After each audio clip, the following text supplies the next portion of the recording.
இந்த நாளில் உங்களோடு கூட பேச எடுத்துக்கொண்ட பகுதி யோசுவாவின் புஸ்தகம் 14ஆம் அதிகாரம் 12, 13 வசனங்கள். இங்கே பார்த்தீங்கன்னா, ஆகியால் கர்த்தர் நாளிலே சொன்ன இந்த மலை நாட்டை எனக்கு தாரும். அப்பொழுது யோசுவா எம்புனேன் குமாரனாகிய காலேபை ஆசீர்வதித்து எப்ரோனை அவனுக்கு சுதந்திரமாய் கொடுத்தான். பாருங்க, இது ஒரு முக்கியமான பகுதி. பழைய ஏற்பாட்டில் இந்த எப்ரோனுங்கிற வார்த்தை வேத புஸ்தகத்தில் 87 தடவை வருது. இந்த 87 தடவையும் பழைய ஏற்பாட்டில் தான் வருது. புதிய ஏற்பாட்டில் இந்த எப்ரோனுங்கிற வார்த்தை கிடையவே கிடையாது. இது யூதா தேசத்தில் உள்ள மிகவும் பழமையான ஒரு இடம் என்று சொல்லி பார்க்க முடியும். யோசுவா 12ஆம் அதிகாரத்தில் நம்ம பார்க்கும் பொழுது அவன் 31 ராஜாக்களை வெற்றி கொண்டு சுதந்திரித்த அட்டவணை இருக்கிறது. ஆனால் அதுக்கு பிறகு அங்கே யோசுவா இடத்தெல்லாம் பிரித்து கொடுத்தான். எல்லாரும் அவங்க இடத்துக்கு போயிட்டாங்க.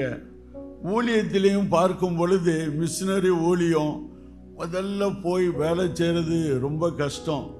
முதல் விசுவாசி கொஞ்சம் கொஞ்சமாக விசுவாசிகள் அங்கே சேருவாங்க, சபை உருவாகும். விசுவானியில் 10 ஞானஸ்தானம் பெற்ற ஒரு கிராமம் இருக்குன்னா 10 பேருக்கு ஞானஸ்தானம் கொடுத்துட்டா அதை சபையாக மாற்றுவோம். அதைத்தான் ஆலயம் என்று சபை என்று சொல்லுவோம். விசுவானியில் இப்போ ஏறக்குறைய 3440 இடங்களில் ஞாயிற்றுக்கிழமை ஆராதனை நடக்கிறது. ஏன்னா அந்த ஆராதனை அந்த லெவல் கொண்டு வர்றது முதல்ல கஷ்டம். ஆனால் அதுக்கு பிறகு பார்த்தீங்கன்னா சபை வளர்ச்சி இன்னும் கொஞ்சம் நல்லாவே இருக்கும். இஸ்ரேல் ஜனங்களும் அப்படித்தான் கஷ்டப்பட்டு கானானுக்கு போய் சண்டை போட்டு எஸ்டாப்ளிஷ் பண்ணி எல்லாரும் தங்கள் தங்கள் சுதந்திரத்துக்கு போயிட்டாங்க. அதுக்கு பிறகு யாருமே இன்னும் சுதந்திரிக்காத இடத்தை பற்றி அக்கறைப்படலை. சரித்திரத்தில் பார்த்தா காலேப் அங்கே அவங்க சுதந்திரித்த பகுதி ஒரு 30% தான். 70% கானான் தேசம் சுதந்திரிக்கப்படலை. ஆனால் அதை பற்றி யாருமே அக்கறைப்படலை. ஆனால் அக்கறைப்பட்டது யாருன்னா தேவனாகிய கர்த்தர். யோசுவா 13ஆம் அதிகாரம் 1வது வசனத்தில் பார்த்தோம் என்று சொன்னால், யோசுவா வயது சென்று முதியவனான பொழுது கர்த்தர் அவனை நோக்கி, நீ வயது சென்றவனும் முதியவனுமானாய் சுதந்திரிக்க வேண்டிய தேசம் இன்னும் மகாய் விஸ்தாரமாய் இருக்கிறது. பாருங்க, அது எவ்வளவு பெரிய விஸ்தாரங்கிறத கூட ஆண்டவர் தெளிவாக சொல்லுகிறார். ஆண்டவருடைய பாரம். ஒருவேளை நம்ம இன்னைக்கு இந்த சென்னை பட்டணத்தை எடுத்தாலே எவ்வளவோ பெரிய தேவைகள் இருக்குது. நாம் காலையில் 5:30 மணிக்கு வந்து எவ்வளோ அருமையான ஆராதனை ஆண்டவரை துதித்து பாடுகிறோம். ஆனால் இதே நேரத்தில் எத்தனையோ மக்களுக்கு இந்த இயேசுவே தெரியாத மக்கள் சுற்றிலும் இருக்கிறாங்க. ஆனால் இந்த மக்களை குறித்த பாரம் யாருக்கு? நம்ம வர்றோம், ஆராதிக்கிறோம், போயிடுறோம். மற்ற நாட்களில் ஆண்டவரை சொல்கிறோமா? இந்த பாரம் ஆண்டோடைய இருதயத்தில் இருக்குது. யோசுவாட்ட சொல்கிறார், எப்பா யோசுவா, உனக்கு வயதாயிட்டு, ஆனால் இன்னும் சுதந்திரிக்க வேண்டிய தேசம் மகா விசாரமாக இருக்குதுன்னு சொல்லி. யோசுவா 18:3 வரும் பொழுது யோசுவா இஸ்ரவேல் புத்திரரை நோக்கி, உங்கள் பிதாக்களின் தேவனாய கர்த்தர் உங்களுக்கு கொடுத்த தேசத்தை சுதந்திரித்து கொள்வதற்கு நீங்கள் எந்த மட்டும் அசதியாக இருப்பீர்கள்? எந்த மட்டும் அசதியாக இருப்பீர்கள்? ஊழியத்தில் பார்க்குறோம், நீங்கள் எந்த ஒரு ஊழியத்திலையும் தூரத்திலிருந்து பார்க்கும் பொழுது இது முடியவே முடியாதுன்னு தெரியும். ஆனால் கால் எடுத்து கொஞ்சம் தூரம் போயிட்டோன்னா கொஞ்சம் கஷ்டமாக இருக்கும் போல தெரியும். ஆனால் இன்னும் போயிட்டீங்கன்னா அந்த வேலை முடிஞ்சிடும். ஏன்னா சுவிசேஷ வேலைங்கிறது ஆண்டவராய் இயேசு கிறிஸ்துவனுடையது. அதை நம்முடைய கரங்களில் கொடுத்துருக்கிறாரு. நாம் செய்ய வேண்டியது பிரயாசம் எடுக்கணும், அசதியாக இருக்காதபடி. இங்கே நீங்கள் பார்த்தீங்கன்னா இந்த காலேப் வந்து யோசுவாகிட்ட அந்த மலை நாட்டை தாரும் என்று சொல்லி கேட்குறான். அந்த மலை நாடு தான் எப்ரோன். ஏன் அதை கேட்டான்? மற்றவங்க யாருமே அதை பற்றி அக்கறைப்படலைன்னா அது உங்களுக்கு நல்லாவே தெரியும். அங்கே அரக்கர்கள் ஏனாக்கர்கள் இருந்தாங்க. அந்த பட்டணம் ரொம்ப உயரமான கோட்டைகளை உள்ளது. அந்த மக்களுக்கு முன்பாக இஸ்ரவேல் ஜனங்கள் வெட்டுக்கிளிகளை போன இருந்தாங்க. ஆகியனால இது எல்லாம் பார்த்த இந்த இஸ்ரவேல் ஜனங்கள் ஏன் நமக்கு பிரச்சனை இருக்கிறது, போதும் இங்கேயே இருப்போன்னு சொல்லி. ஆனால் இந்த ஒரே ஒரு மனிதன் காலேப் மாத்திரம் போய் கேட்டான். காலேப்பை பற்றி நிறையா பார்க்க முடியும். காலேப் என்று சொன்னால் திராணி உள்ளவன் என்று சொல்லி அர்த்தம். அவன் இந்த 40 வருடம் வனாந்திர வாழ்க்கையை அனுபவித்தவன். கஷ்டங்கள் எல்லாமே அவனுக்கு தெரியும். ஆகையினால அவன் சொல்கிறான், எனக்கு இந்த மலை நாட்டை தாங்க என்று சொல்லி கேட்குறான். கேட்குறதற்கு காரணம் இருந்தது. ஏன்னா நீங்கள் ஆதிகாமத்துக்கு வந்தீங்கன்னா 13ஆம் அதிகாரத்தில் 14 18 வரைக்கும் பார்க்கும் பொழுது எப்ரோன் கர்த்தரால் ஆபிரகாமுக்கு வாக்கு தத்தம் பண்ணப்பட்டது. லோத்து பிரிந்து போகிறதற்கு முன்பாக ஆபிரகாமும் லோத்தும் இருந்த இடம் எப்ரோன். அதோடு கூட ஆபிரகாம், ஈசாக்கு, யாக்கோபு இவங்க எல்லாம் வாழ்ந்த இடம். ஆபிரகாம் சாராள், ஈசாக்கு, ரெபேக்காள், யாக்கோபு, லேயாள் இவங்க எல்லாரும் அடக்கம் பண்ணப்பட்ட இடம் இந்த எப்ரோன். இது இவர்களுக்கு ஒரு புனிதமான முக்கியமான ஒரு இடமாக இருந்தது. அதோடு கூட ஆண்டவர் சொன்னார், உள்ளங்கால் படுகிற எல்லா இடத்தையும் உனக்கு தருவேன் என்று சொன்னார். மோசைக்கு சொன்னார், யோசுவாவுக்கு சொன்னார். அதே போல காலடிப்பட்ட இடம். ஆகையினால என் முற்பிதாக்களுடைய கல்லறை உள்ள இடம், ஆபிரகாமுக்கு ஆண்டவர் வாக்குத்தத்தம் பண்ணின இடம், மோசையின் கால்பட்ட இடம், இந்த இடம் எனக்கு வேணும், நான் இதை சுதந்திரித்து கொள்வேன் என்று சொல்லுகிறான். நாமும் ஏன் இந்தியாவை கேட்குறோம்? ஏன் இந்தியா இயேசு அறிகிற அறிவுக்குள்ளாக வர வேண்டும்? இந்திய மக்கள் ஆவரம் ரட்சிக்கப்பட வேண்டும். ஏன் நம்ம கேட்குறோன்னு சொல்லி சொன்னால், இந்தியர் உள்ள அத்தனை மக்களுக்கும் நம்முடைய ஆண்டவராய் இயேசு கிறிஸ்து சிலுவையிலே தன்னுடைய பரிசுத்த இரத்தத்தை சிந்தினார். தேவாதி தேவன் மனிதனாக இயேசு என்கிற பெயரிலே இந்த உலகத்திலே வந்து வாழ்ந்து அவர் எல்லா மக்களுக்காகவும் அவர் தன்னுடைய பரிசுத்த இரத்தத்தை சிந்தினார். அங்கே ஏற்கனவே எல்லாவற்றையும் செய்து முடித்து விட்டார். இது அவர்களுக்கு தெரிவிக்கப்பட வேண்டும். ஏன்னா அப்படி திரும்ப ராஜாதி ராஜாவா கர்த்தாதி கர்த்தரா வர்றதற்கு முன்பாக இந்திய மக்கள் இயேசுவை அறிய வேண்டும். இந்த காலேப் இதை அறிந்தபடியினாலே யோசுவாவிடத்தில் போய் கேட்குறான், இந்த மலை நாட்டை எனக்கு தாங்க என்று சொல்லி.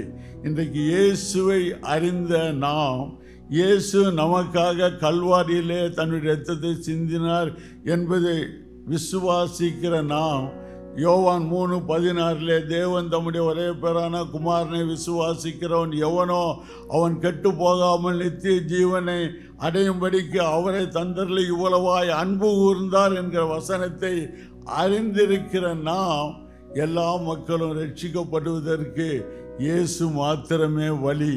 ஏன்னா அவர் சொன்னால், நானே வழி, நானே சத்தியம், நானே ஜீவன். இதை நாம சொல்லணும்.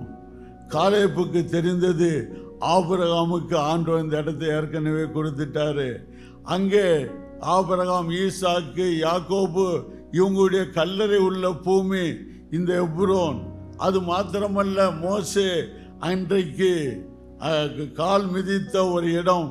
அதற்கு பிறகு 12 பேர்கிட்ட ஆண்டவர் சொன்னார், என்னாகும் 13ஆம் அதிகாரத்தில், நான் கொடுக்கிற தேசம் ஆண்டவர் கொடுத்து விட்டார், அதை நாம் பெற்றுக்கொள்ள வேண்டும். இந்திய தேசத்திற்காக எல்லாம் ஆண்டவர் ஜெயித்தார். நாம் விசுவாசித்து பேசும் பொழுது ஆண்டவர் மக்கள் இருதயத்திலே கிரியை செய்வார். இந்த காலேப்பை பற்றி நம்ம பார்த்தோம் என்று சொன்னால், அவன் இப்படி கேட்கிறதற்கு அவனுக்கு என்ன தகுதி உரிமை இருந்தது என்று சொன்னால், அங்கே முதலாவது காலேப் தன் தேவனாகிய கர்த்தரை உத்தமமாய் பின்பற்றினான் என்று சொல்லி வசனம் சொல்லுகிறது. கிறிஸ்தவ வாழ்க்கையில் இந்த உத்தமம் என்கிற வார்த்தை மிக மிக முக்கியமான வார்த்தை. அங்கே யோசுவா 14:8 காலேப் சொல்கிறான், நானோ என் தேவனாகிய கர்த்தரை உத்தமமாய் பின்பற்றினேன். அதற்கு பிறகு காலேப்புக்கு பற்றி மோசே சொல்கிறாரு. யோசுவா 14:9 அந்நாட்களிலே மோசே, நீ என் தேவனாகிய கர்த்தரை உத்தமமாய் பின்பற்றினபடியால் உன் கால் மிதித்த தேசம் உனக்கும் உன் பிள்ளைகளுக்கும் என்றென்றைக்கும் சுதந்திரமாய் இருக்கும். இதை நாம் பார்க்கணும். முதல்ல காலேப் சொல்கிறான், நான் என்னை பற்றி சொல்கிறது ரொம்ப லேசு, நான் கர்த்தரை உத்தமமாய் பின்பற்றினேன். நீங்களும் சொல்லலாம் ஆனால் இங்கே காலேப்புடைய தலைவனாக அங்கே மோசே சொல்கிறாரு, காலேப் தன் தேவனாகிய கர்த்தரை உத்தமமாய் பின்பற்றினேன். மூணாவது பார்த்தீங்கன்னா யோசுவா 14:14 காலேப் இஸ்ரவேலின் தேவனாகிய கர்த்தரை உத்தமமாய் பின்பற்றினபடியால் இந்நாள் மட்டும் இருக்கிறபடி எப்ரோன் அவனுக்கு சுதந்திரமாயிற்று. இஸ்ரவேல் ஜனங்கள் எல்லாரும் சொல்கிறாங்க, காலேப் தன் தேவனாகிய கர்த்தரை உத்தமமாய் பின்பற்றினான் என்று சொல்லி.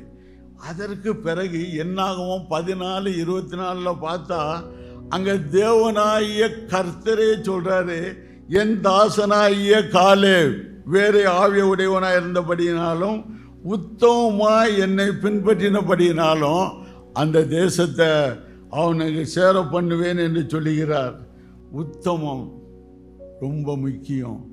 இந்திய தேசம் இயேசுவை அறிகிற அறிவுக்குள்ளாக வர வேண்டுமானால், இந்திய மக்கள் யாவரும் இயேசுவே ஆண்டவர் என்பதை அறிய வேண்டுமானால், அறிந்த மக்களாகிய நாம் உத்தமர்களாக வாழ வேண்டும்.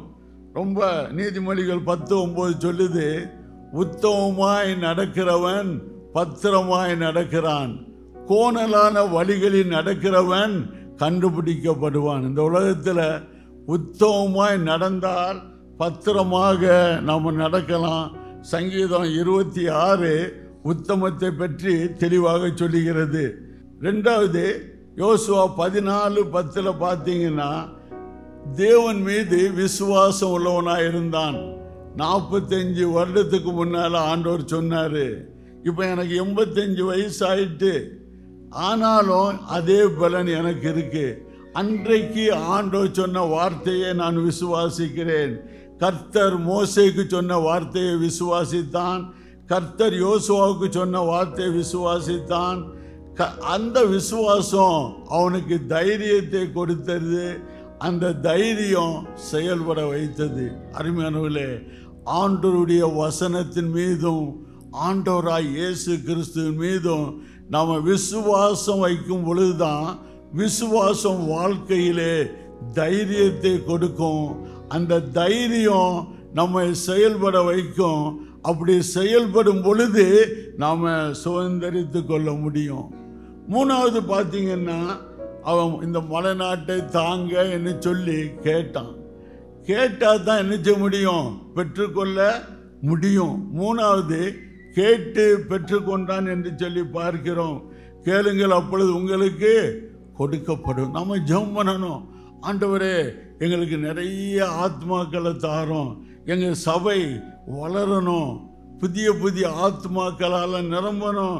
நம்ம கேட்கணும். எரேமியா 13:3 சொல்லுது, என்னை நோக்கி கூப்பிடு, அப்பொழுது நான் உனக்கு உத்தரவு கொடுத்து நீ அறியாததும் உனக்கு எட்டாததுமான காரியத்தை அறிவிப்பேன்.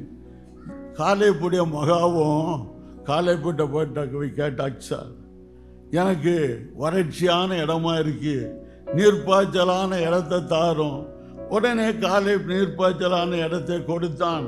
நம்ம கேட்டு பெற்றுக்கொள்ளணும். ஜெபம் நம்முடைய வாழ்க்கையில் ஜெபம் என்கிறது ஏதோ என்னைக்கோ இல்லை, நம் வாழ்க்கையும் ஜெபமும் பிணைந்ததாக இருக்கணும்.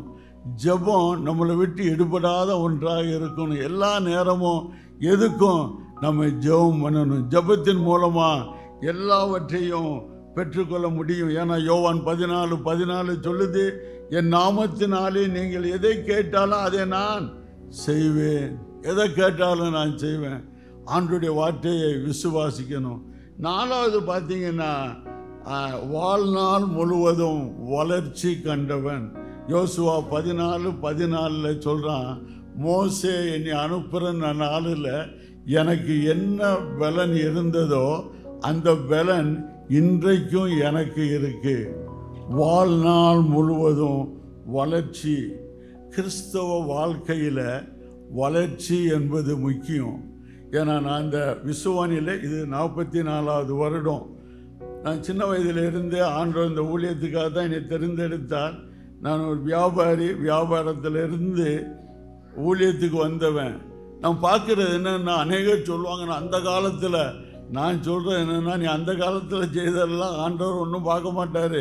இன்னைக்கு நீ ஆண்டவருக்கு என்ன செய்கிற? அந்த திபேரியா கடற்கரையில் ஆண்டவர் சொன்னு கேட்டார்ல, நீ இப்போ பிடிச்ச மீனில் சில மீனை என்ன செய்ய கொண்டு வா. கிறிஸ்தவ வாழ்க்கையில் வளர்ச்சி என்கிறது ரொம்ப முக்கியம். முந்தி 5 அதிகாரம் வாசித்தா தினமும் 10 அதிகாரம், அரை மணி நேரம் ஜெபம் பண்ணால் 1 மணி நேரம். அப்போ கொடுத்த காணிக்க இப்போ பல மடங்காக கூடணும். கிறிஸ்தவ வாழ்க்கையில் வளர்ச்சி என்பது முக்கியமானது. இந்த வளர்ச்சிக்கு முக்கியமாக இருப்பது வேதத்திற்கு வாழ்க்கையில் முக்கியத்துவம் கொடுக்க வேண்டும். கருத்தாக வேதத்தை வாசிக்க வேண்டும். கருத்தாக ஜெபம் பண்ண வேண்டும். ஆலய ஆராதனை அசட்டு பண்ணக்கூடாது. ஒழுங்காக ஆலய ஆராதனையில் பங்கு பெற வேண்டும். அப்படி பெறும் பொழுது நம்முடைய ஆவிக்குரிய வாழ்க்கை வளர்ச்சி அடையும். காலேப்பு அந்த ஹெப்ரோனை கேட்டான், பெற்றுக்கொண்டான். அது அவனுடைய சுதந்திரமாக மாறிட்டு. இந்த சென்னை நம்முடைய சுதந்திரமாக மாறணும். நீங்கள் இருக்கிற இந்த பகுதி நம்முடைய சுதந்திரமாக மாறணும். இதற்கு காலேப்பை போல ஆண்டவராகிய இயேசு கிறிஸ்துவை உத்தமமாய் பின்பற்ற வேண்டும். அவர் மீது பரிபூர்ண விசுவாசம் உள்ளவர்களாக செயல்பட வேண்டும். கேட்டு பெற்றுக்கொள்ள வேண்டும். வாழ்நாள் முழுவதும் வளர்ச்சி காண வேண்டும்.